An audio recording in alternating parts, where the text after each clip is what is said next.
ನಿಮ್ಮ ನ್ಯೂಸ್ಗೆ ಒಂದು ಥ್ಯಾಂಕ್ಸ್ ಹೇಳಬೇಕು. ಯಾಕಂದರೆ ಪ್ರತಿಯೊಂದು ನೀವು ಸತ್ಯಾಂಶ ತಿಳಿಸುವ ಆ ವ್ಯಕ್ತಿ ಏನಾದ್ರು ಇದ್ದರೆ ಅದು ಮೀಡಿಯಾ. ನಿಮ್ಮ ಮೀಡಿಯಾ ಇಲ್ಲ ಅಂದರೆ ಇವತ್ತು ಯಾರಿಗೆ ಏನೂ ಸಂದೇಹ ಮುಟ್ಟಲ್ಲ ಅವ್ರಿಗೆ.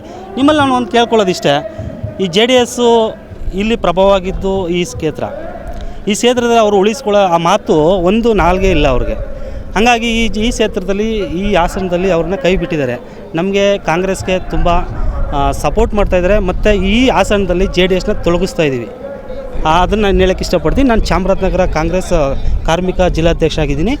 ನಾನು ಅಲ್ಲಿಂದ ಕೂಡ ನಮ್ಮ ಎಚ್ ಎಂ ಗಣೇಶ್ ಪ್ರಸಾದ್ ಅವರ ನೇತೃತ್ವದಲ್ಲಿ ನಾವು ತುಂಬ ಒಂದು 40ರಿಂದ 50 ಬಸ್ಸು ನಾವು ಬಂದಿದ್ದೀವಿ. ತುಂಬ ಉತ್ಸವದಿಂದ ಬಂದಿದ್ದೀವಿ. ಮಳೆ ಇದ್ದರೂ ಕೂಡ ನಾವು ಅಲ್ಲಿಂದ ಬಂದಿದ್ದೀವಿ.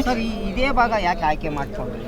ಈ ಭಾಗ ಅಂದರೆ ನಾವು ದೇವೇಗೌಡರು ಏನು ಕಾಂಗ್ರೆಸ್ ಮುಕ್ತ ಮಾಡ್ತೀವಿ, BJP ಅವ್ರ ಜೊತೆ ಸೇರಿಕೊಂಡು ಸುಳ್ಳುಗಳನ್ನ ಹೇಳ್ಕೊಂಡು ಈ 3 ಎಲೆಕ್ಷನಲ್ಲಿ ಸುಳ್ಳು ಹೇಳ್ಕೊಂಡು ಓಡಾಡಿದ್ರು. ನಾವು ಹಾಸನನೇ ಮುಕ್ತ ಮಾಡಿಬಿಡ್ತೀವಿ ಫಸ್ಟ್ ಅವ್ರನ್ನ. ಅವ್ರಿಗೆ ಇರೋದು ಇದೊಂದು ಕ್ಷೇತ್ರ, ಇದನ್ನೇ ಸಂಪೂರ್ಣ ಕ್ಲೋಸ್. ಅವ್ರ ಕತೆ ಮುಗೀತು. ಇನ್ನೇನಿದ್ರು ಅವ್ರ ತಂದೆ ತಾಯಿ ಮಕ್ಕಳು ಇವ್ರ ಕುಟುಂಬಕ್ಕೆ ಕೊಟ್ಕೊಬರ್ತಿದ್ರು. ನಾವು ಹಂಗೆ ಮಾಡಲ್ಲ. ನಮ್ಮ ಕಾಂಗ್ರೆಸ್ಸಲ್ಲಿ ಏನಂದರೆ ಪ್ರತಿಯೊಬ್ಬ ಕಾರ್ಯಕರ್ತನಿಗೂ ಕೂಡ ಟಿಕೆಟ್ ಕೊಟ್ಟು ಗೆಲ್ಸ್ಕೊಬಂದಿದ್ವಿ. ಯಾಕಂದರೆ ನಾನು ಕೂಡ ಸಿಗೋವಲ್ಲಿ ನಾನು ಒಂದು ಉಸ್ತುವಾರಿ ಹಾಕಿದ್ರು ನನ್ನ ಕೂಡ. ಅಲ್ಲಿ ಹೋಗ್ಬಿಟ್ಟು ನಾವು ಪಟನ್ ಅವ್ರನ್ನ ಸೋಲಿಸ್ತೀವಿ ಅನ್ನೋದು ಒಂದು ಸುಳ್ಳು ಭರವಸೆ ಎಲ್ಲ ಕೊಟ್ಟರು.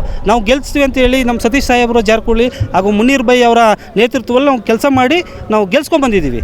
ವಿಷಯ ನಿಮಗೆ ಗೊತ್ತಿದೆಯಲ್ಲ, ಕರ್ನಾಟಕ ಸರ್ಕಾರದಲ್ಲಿ 5 ಗ್ಯಾರಂಟಿಗಳನ್ನ ಘೋಷಿಸಿದ್ವಿ. 5 ಗ್ಯಾರಂಟಿಗಳು ಪಂಚ ಗ್ಯಾರಂಟಿ ಅಂತ ಹೇಳ್ತೀವಿ. ಅದನ್ನು ಜನರಿಗೆ ತಲುಪಿಸೋಕ್ಕೆ ಪ್ರಯತ್ನ ಮಾಡಿದ್ದೀವಿ. ಎಲ್ರಿಗೂ ತಲುಪಿಸಿದ್ದೀವಿ ಕೂಡ.